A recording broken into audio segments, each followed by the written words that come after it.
واش يا أروع وأحلى وأجمل. السلام عليكم ومرحبا بكم مع أخوكم زكريا في فيديو جديد. في هذا الفيديو كما كنوعدكم ديما كنجيب لكم فيديو اللي كيشرف وكيكبر بقيمة الجزائريين. ما كنبغيش أنا نطيح بقيمة ديال خوتي المسلمين، لذلك كنجيب لكم فيديوهات زوينة، فيديوهات كتناسب المستوى ديال الشعوب العربية وكتبين على التضامن والحب بين الجزائريين والسوريين. هذا الفيديو غادي يعجبكم بزاف وانا عارف انه يعجبكم، ولكن قبل صلي على الرسول صلى الله عليه وسلم، وايضا ما تنساش انك تخلنا لايك، تعليق زوين والبارطاج، والله يبارك لك في الصحه ديالك. ومشوا نشوفوا لا فيديو ولا نعود. على إثر الكارثة التي عاشتها الجزائر جراء زلزال بومرداس العام 2003، تم إقرار قانون خاص للوقاية من الأخطار وإدارة الكوارث الكبرى، وتعمل السلطات الجزائرية منذ ذلك الحين على تعزيز جهوزيتها للتعامل مع الأزمات.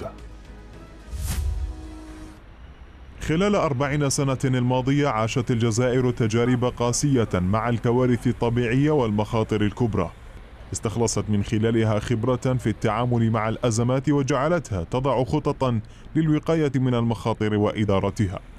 وبالعودة إلى خط الزمن نستعرض أبرز الأحداث الكبرى التي خطت آثارها في ذاكرة البلاد. زلزال الأصنام بقوة 7.3 عام 1980 دفع نحو مراجعة المعايير الهندسية للبناء. فيضانة باب الوادي بالعاصمة عام 2001 لفتت إلى أهمية تطوير أنظمة الصرف الصحي والتعامل مع السيول الجارفة. زلزال بومرداس عام 2003 فرض على إثره بقوة القانون تأمين المنازل ضد الكوارث الطبيعية واتباع نمط البناء المضاد للزلازل. انفجار المنطقة البتروكيماوية بولاية سكيكدة تعززت بفعله معايير السلامة في المؤسسات الصناعية والنفطية. وكان لحادثة غزو الجراد عام 2004 دافعا لتعزيز التنسيق مع دول الجوار لمكافحة الظاهرة قبل تشكلها. تشير دراسات جزائرية متخصصة إلى أن المخاطر قد تكون أمرا حتميا، ما يتطلب بلورة استراتيجية للتعامل معها تقوم على تطوير المنظومة التشريعية وتعزيز الأنظمة الوقائية والتخطيط لتسيير الأزمات.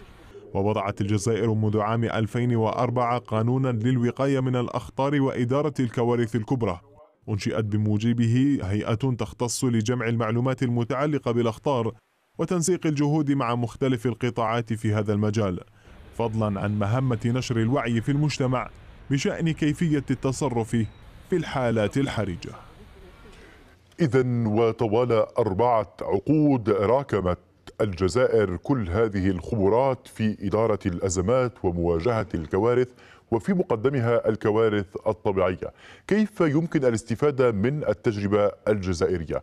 إلى أين يمكن أن تذهب هذه المخاطر؟ التغيرات المناخية تطرح أكثر من علامة استفهام، ما يعيد إلى الذاكرة الزلزال الذي أصاب مناطق في الجنوب التركي والشمال والساحل السوري، تضع اليوم التجربة الجزائرية أمام المجهر.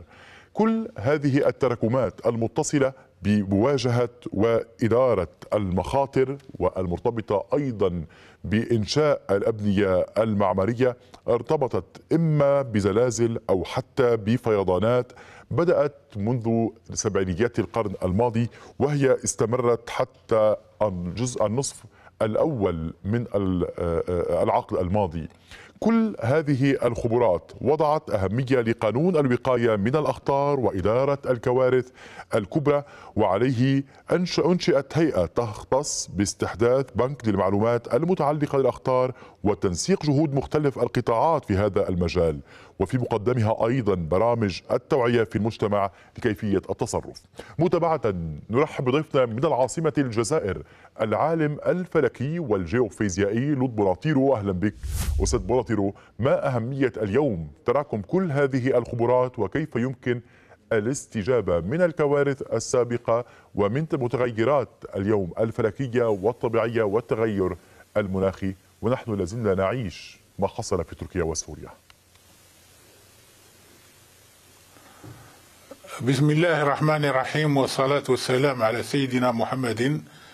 والله لكي نتمكن من التعامل مع الكوارث الطبيعية بصفة عامة، اليوم أصبح هنالك علم يسمونه علم إدارة الكوارث الطبيعية، الذي يدرس في الجامعات وفي مراكز البحث، ويجب أن نتعامل معه سواء للتكوين أو لتطبيقه ميدانيا لكي نقلص الأضرار الناتجة عن الكوارث الطبيعية. ولا يمكن لنا أن نقضي على الكارثة كما تعلمون، بل نطلب اللطف فيها. فاليوم بفضل هذا العلم الكبير اللي أصبحت تشارك فيه يعني حتى وسائل مهمة مثل الأقمار الاصطناعية وأجهزة أخرى وباحثون ذات خبرة، أصبح اليوم يمكن التقليص من نتائج الكوارث الطبيعية بشكل معتبر. اليوم التراكم عبر العقود الأربعة الأخيرة جعل هنالك ما يعرف بمكتبة أو خزان أو بنك معلومات.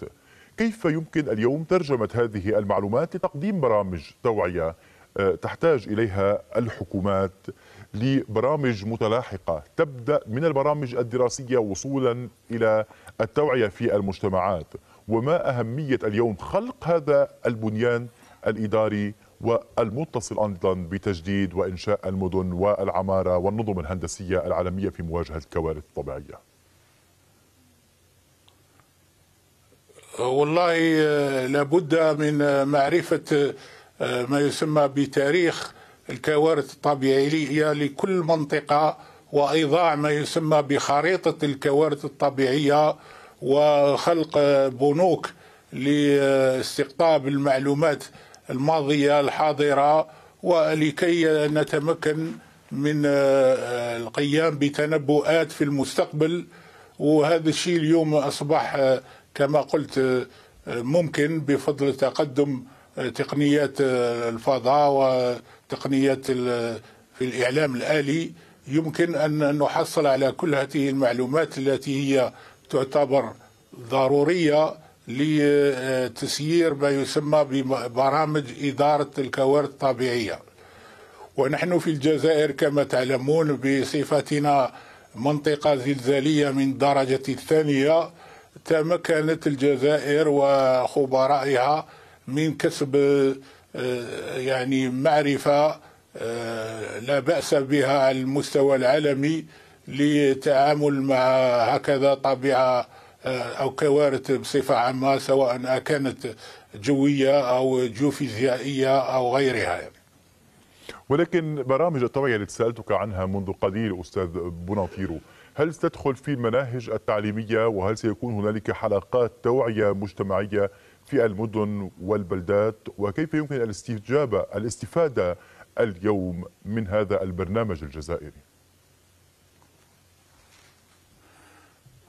يمكن أن نجعل هذا العلم الجديد شبه هواية مقبول من طرف الجميع، حتى المواطن البسيط يمكن له أن يقتضي ثقافة الكوارث الطبيعية، ولكن يجب أن تكون إرادة لدى المسؤولين لكل بلد، وتكون تنظيمات محكمة، ويمكن إدخال تعليمات وحتى برامج تدريس من المستوى البسيط المتوسط إلى مستوى الجامعي، لكي يتمكن المواطنون أو الشباب اليوم أن يتكونوا وتكون لهم ثقافة. فنحن نرى أن في ميادين أخرى وعلى غرار، إذا أخذنا الرياضة مثلا تأخذ رواج كبير وأموال كبيرة لتكوين الناس في أمور عادية، وبخصوص يعني الكوارث الطبيعية التي تمس كما تعلمون كل منشآت الدولة المادية والمعنوية، لا نعطي لها هذه الاهتمام. يجب أن نعطي، وخاصة نحن في بداية نشاط انتعاش للنشاط الجيوفيزيائي الأرضي بعد ثبوت طويل كما تلاحظون، لم نعرف في الماضي القريب زلازل مدمرة لبلدان أو كانت قليلة جدا، ولكن من الصيف الماضي إلى يومنا هذا نلاحظ وكأن الكوكب الأرض كله دخل في مرحلة جديدة، فيه نشاط كبير في الكوارث الطبيعية الجوية مثل الثلوج اللي نزلت في أمريكا والصين واليابان وغيرها، مثل انفجار البراكين كانت نائمة منذ سنين في أفريقيا وغيرها أمريكا، وأيضا هذه الهزات القوية التي لم يشهد لها التاريخ منذ زمن طويل.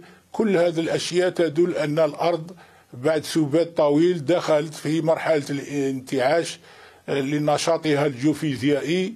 وكما قلت اليوم لسنا مكتوفي الأيدي أمام هذه الأمور، بل يمكن فعل الكثير والكثير من تدريس، من تثقيف المجتمع، من تربية الناس كيف يتعاملون مع هكذا كوارث طبيعية، وفي حتى برامج لكيف الحكومات تتعامل مع هذا الأمر. أشكرك جزيلا. كان هذا ورا فيديو. الحب والاحترام والتقدير والشكر كامل لكم. شكرا لكم بزاف على التفاعل في القناة. ربي يبارك لكم. زيدوا بارطاجيو لا فيديوهات باش يعرفوا الناس في العالم بأن الجزائريين دمهم سخون، دمهم ديال الإسلام في العروبة، كيحبوا أنهم يساعدوا الناس المسلمين. شكرا لكم بزاف، ونشوفكم إن شاء الله في فيديوهات قادمة.